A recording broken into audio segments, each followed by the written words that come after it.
Start చేద్దామా sir? Why not? వారంటీకి గ్యారంటీకి తేడా ఏంటో మీకు తెలుసా? చాలా మంది రెండు ఒకటే అనుకుంటారు. ఇది అక్కమ్మ, ఇది చక్కమ్మ. అబ్బో కలర్ జెరాక్స్ అదిరింది. కానీ అస్సలు కాదు. వారంటీ అంటే మనం షాప్లో ఏదైనా వస్తువు కొన్నప్పుడు, పర్ సపోజ్ ఒక ఫోన్ కొన్నప్పుడు దానికి 1 ఇయర్ వారంటీ ఇచ్చాడనుకోండి.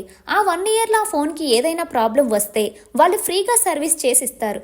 దీనిలో కొన్ని కండిషన్స్ ఉంటాయి.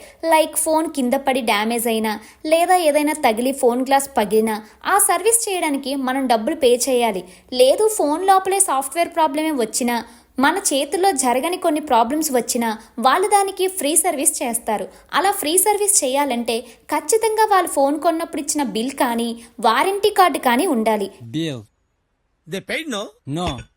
ఇప్పుడు గ్యారంటీ విషయానికి వస్తే సేమ్ ఎగ్జాంపుల్, మీరు ఫోన్ కొన్నప్పుడు వాళ్ళు 1 ఇయర్ గ్యారంటీ ఇచ్చారనుకోండి.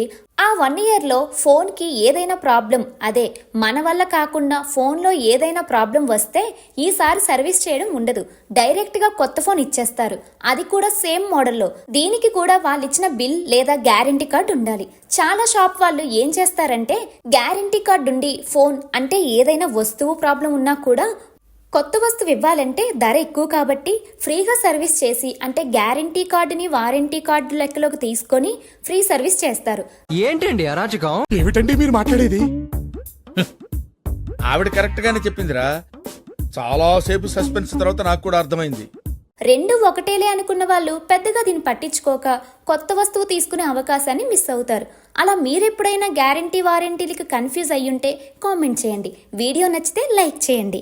ఏం చెప్పావురా? ఇందులో నీకేం అర్థమైందిరా? అర్థం కాకే ఏం చెప్పావురా అని అడిగాను. Please subscribe.